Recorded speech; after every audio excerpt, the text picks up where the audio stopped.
Hello friends, मैं हूं सिद्धांत पाठक और आप लोगों का मेरे यूट्यूब चैनल में बहुत बहुत स्वागत है। चलिए दोस्तों, शुरू करते हैं।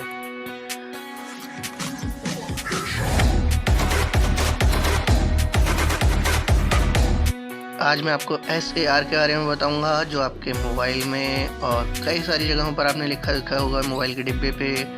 अगर आप मोबाइल यूज़ करते हैं तो ज़रूर ही देखा होगा, और अगर नहीं देखा होगा तो चलिए आज मैं आपको बता देता हूँ कि SAR क्या चीज़ होती है और SAR क्यों मोबाइल के डिब्बों पर, मोबाइल पर या हाईलाइट किया जाता है, और इससे आपको क्या फ़र्क पड़ता है, SAR से क्या फ़र्क पड़ता है।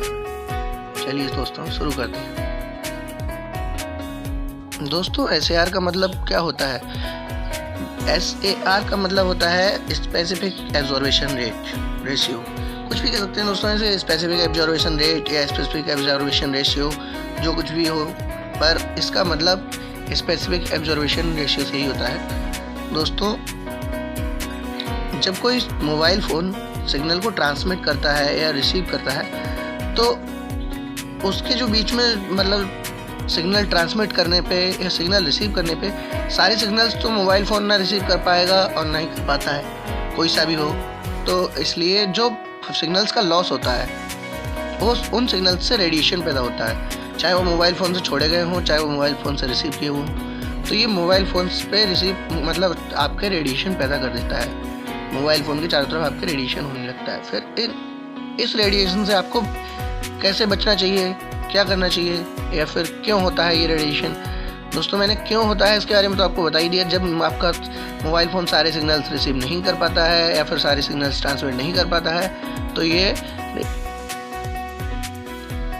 रेडिएशन होता है। पर दोस्तों, जब ये रेडिएशन हो ही गया, तो फिर इससे बचने का क्या उपाय है? तो इससे बचने के लिए दोस्तों, हमारे यहाँ एक SAR, या फिर हमारे यहाँ नहीं, सारी कंट्रीज़ में SAR निर्धारित किया गया है। SAR वैल्यू, जिसे बोलते हैं स्पेसिफिक एब्जॉर्वेशन रेशियो। तो दोस्तों, इसे निर्धारित किया गया है सरकार के मानकों के अनुसार। हर जगह अलग अलग है दोस्तों, कि कितना सिग्नल ये रिसीव कर रहा है, कितना ट्रांसमिट कर रहा है, उस हिसाब से एब्जॉर्व कितना कर पा रहा है मोबाइल आपका। मोबाइल जितना एब्जॉर्व कर पा रहा है उतना अच्छा है, जितना नहीं कर पा रहा है उतना बेकार है।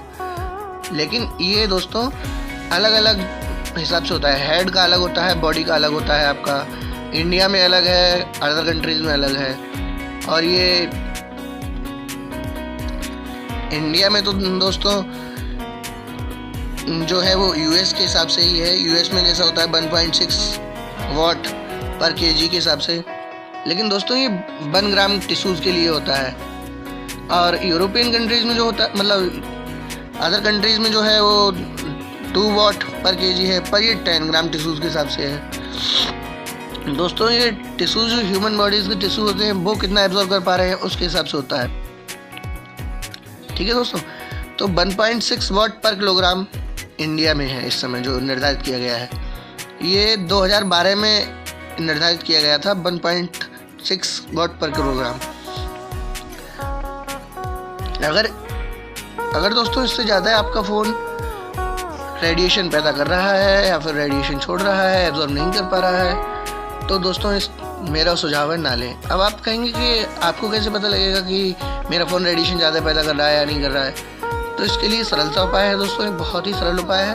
अपने फ़ोन से *007# डायल करें।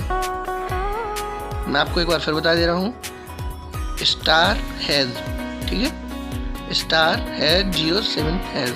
जैसे ही आप डायल करेंगे तो आपका लिख के आ जाएगा हेड और बॉडी का, जो कुछ भी होगा आपका हेड और बॉडी का SAR वैल्यू, वो सारी लिख के आ जाएगी आपको वो SAR वैल्यू पढ़ लेनी है और फिर देख लेना है कि आपका हेड और बॉडी का कितना SAR वैल्यू है। अगर आपका 1.6 से ज़्यादा है तो प्लीज़ उस फ़ोन को यूज़ ना करें, क्योंकि वो आपको हानि पहुंचा सकता है, काफ़ी आपको नुकसान पहुंचा सकता है।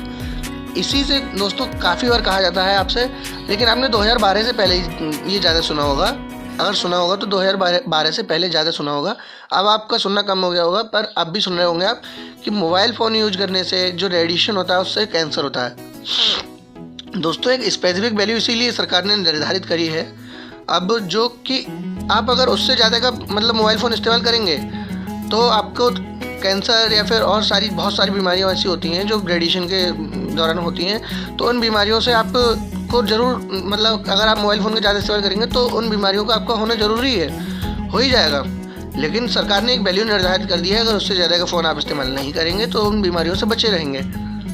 तो सरकार तो दोस्तों हमेशा आपके लिए भला सोचती है। अगर आप चाहें तो आप जैसा करें, मतलब जब सरकार ने दोस्तों आपके लिए अच्छा सोचा है तो अच्छा ही होगा। जब सरकार ने एक वैल्यू निर्धारित कर दी 1.6 वाट पर केजी, इंडिया में यही बिकेगा, तो आप उससे ज़्यादा वाला तो मोबाइल वैसे भी नहीं यूज करेंगे। तो ये आपके लिए एक वैसे भी अच्छी बात हो गई कि उससे ज़्यादा वाला मोबाइल आपको मिलना नहीं है, तो आपको वैसे भी कुछ करना नहीं है, कुछ भी नहीं करना है। आपकी खुद ब खुद ही कैंसर वगैरह ये जो कुछ भी बीमारियाँ होती हैं उनके होने की क्षमता घट गई। बट दोस्तों एक और चीज़ होती है जो होता है फ़ोन का यूज़, कितने आप यूज कर रहे हैं फ़ोन को। फ़ोन जितना आप ज़्यादा यूज करेंगे दोस्तों उतना ज़्यादा आपके फ़ोन से रेडिएशन होगा, क्योंकि आपने उठाया फ़ोन 2 मिनट बात करी, कोई बात नहीं है, 2 मिनट में नॉर्मल रेडिएशन हुआ, रख लिया आपने जेब में, कोई बात नहीं हुआ। हेड पर जो असर पड़ा वो 1.6 से कम ही था। आपका वो तो मोबाइल वैसे भी जितना कर रहा था एब्जॉर्ब वो कर ही लिया उसने। फिर बकाया जो आपका, अगर आप 2-2 घंटे 4-4 घंटे लगातार फ़ोन से टिके हैं तो फिर आपके जो हेड पर मतलब 2 मिनट में जो असर पड़ रहा था उसका 2 घंटे टिकने पर कितना 10 गुना ज़्यादा असर पड़ रहा है, नहीं पड़ रहा है। तो 10 गुना ज़्यादा असर में तो आपको कुछ ना कुछ तो फ़र्क पड़ेगा ना। तो उस फ़र्क से बचने के लिए दोस्तों प्लीज़ कम से कम SAR वैल्यू वाला मोबाइल इस्तेमाल करें और अच्छा मोबाइल इस्तेमाल करें, ब्रांडेड मोबाइल इस्तेमाल करें। उनमें वास्तव में दोस्तों SAR वैल्यू जो दी हुई होती है वही होती है। चलिए दोस्तों आज के लिए बस इतना ही। टेक ज्ञान में अगर आपने अब तक टेक ज्ञान सब्सक्राइब नहीं किया है तो कर लीजिए। मैं आपको यहाँ हिंदी में बहुत सारे ट्यूटोरियल्स देता हूँ। बाय बाय दोस्तों, फिर मिलते हैं।